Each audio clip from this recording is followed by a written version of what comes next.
Hi world, it's Sunday, it's the 15th of May 2022, it's about 8 p.m. in the evening UK time.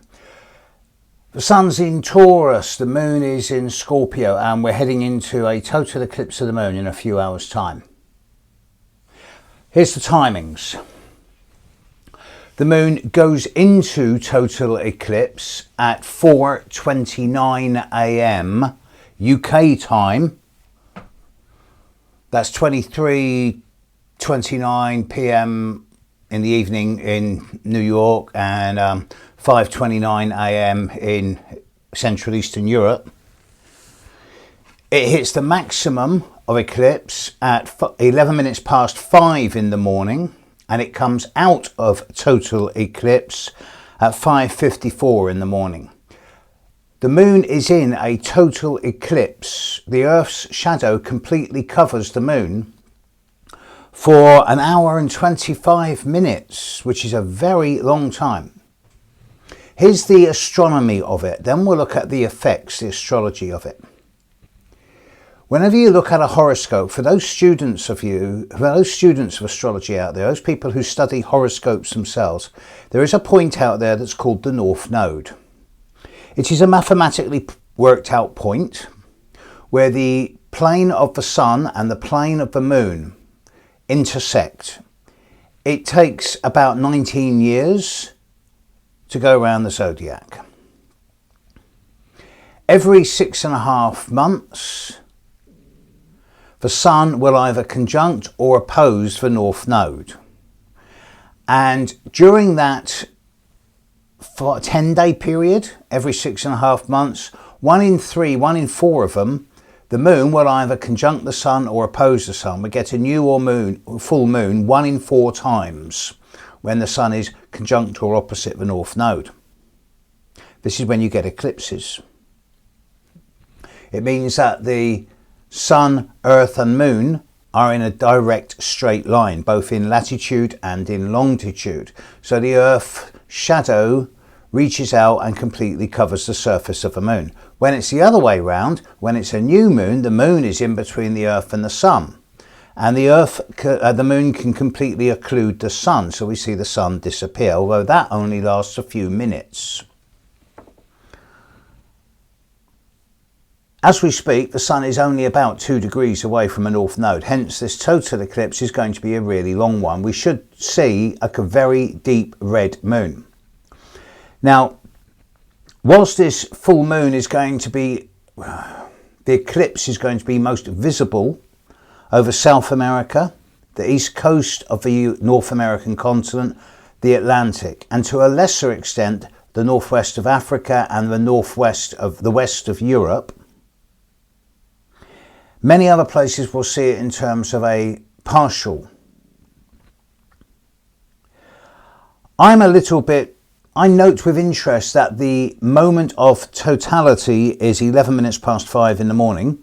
And in the city that I'm in, London, UK, the moment of sunrise and sunset is about 5:13 a.m. in the morning. So at the moment of the greatest eclipse, the sun is rising and the moon is setting over London at the time of the eclipse. Now, this gives me mild cause for concern.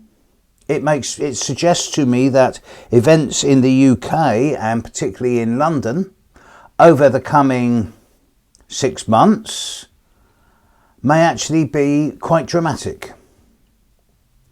This could happen in a number of different fields.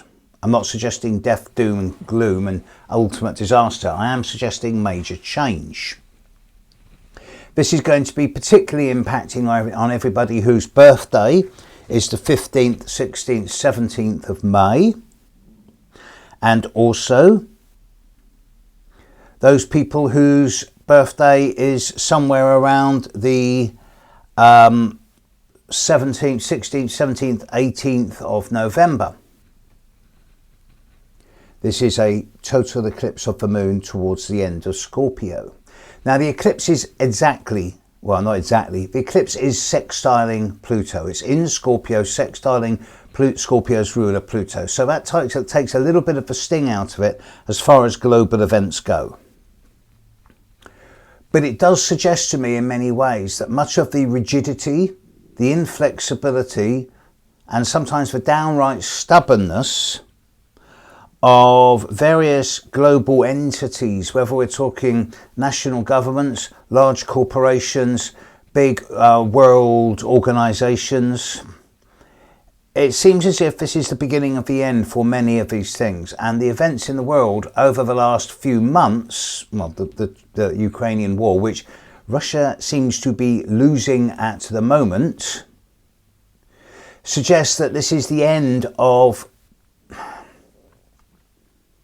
It's the end of a lot of ways of being. It's the end of a lot of old systems of management. Now, when we look at the Ukraine war in particular, I had hopes it would be over by now. It's not.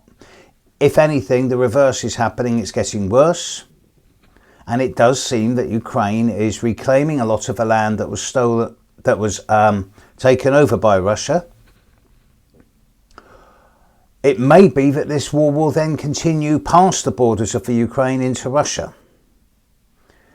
It's obvious that Russia's military in the Ukraine is nowhere near as well trained or supplied as everyone thought it would be, and that Russia, at least at an infrastructure level and a personnel level, is losing this war.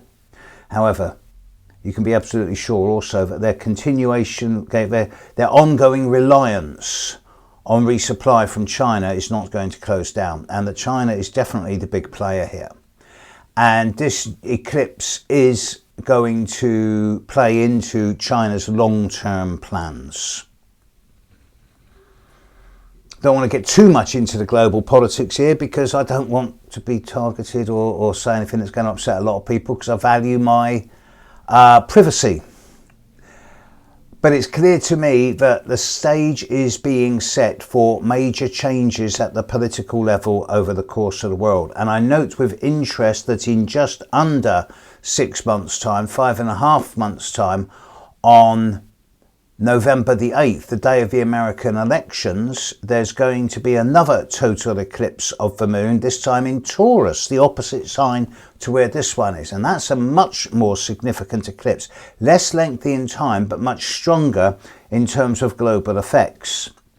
And I suggest that there's already a lot of ongoing behind-the-scenes machinations, a lot of role movements, a lot of posturing around the big global changes that are going to be coming. It seems as if the giant power blocks, whether it's the giant corporations, the United Nations, World Health Organization, the giant global groups, or even some of the giant national entities, China, the US, Russia, are all beginning to shift their position in readiness for the really big changes that are coming. And here I am looking at the end of 2025 and 2026, early 2026, when by that time Pluto would have moved into Aquarius, and Neptune and Saturn would have moved together into Aries, and Uranus would have moved into Gemini.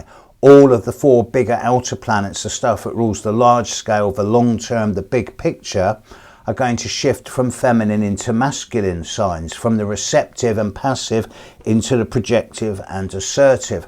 And there's going to be a major shift, the like of which I don't think we've ever seen in human history, taking place in the way that this planet is run. So I do feel that this eclipse that's happening today is an indication of how certain worn out old structures are now collapsing. I've said before that now with it's a well-known astrological fact that Pluto is on the midheaven in the horoscope of Vladimir Putin, and that Saturn in the sky is opposite his Pluto and his midheaven now through to December. And I think the chances of Vladimir Putin still being in control of the Russian state and the Russian military by the end of this year are very low indeed, for a number of possible different ways, and there's a number of different possible exits there. But then Russia's defense minister was born in Tibet, half Chinese, We may be seeing a sort of takeover by stealth of the Russian war machine by China. This eclipse is changing the world politic, and it's positioning itself so that the next eclipse in November will see some type of clear movement in readiness for the big stuff that's really coming up in 2025 and early 2026. It's the most formative time at the global level in human history. There's been times this strong before, thousands of years ago, but at that stage the outer planets weren't discovered, and the interpretations of them and the influence they play on human destiny and human interactions were not conscious. There's never been a time at the conscious level in human history like this. This is the start of the end of the old and the beginning of the new. In the meantime, if you're awake and up in 9 hours from now and you're in the Atlantic Ocean region, South America, eastern half of the USA, western part of Africa and Europe, you should see a spectacular light show. It should be interesting. And also, of course, we still have Venus and Mars and Saturn and Jupiter all up there in the early morning sky. Should be a good show. Enjoy the sights. Catch you later, world. Bye.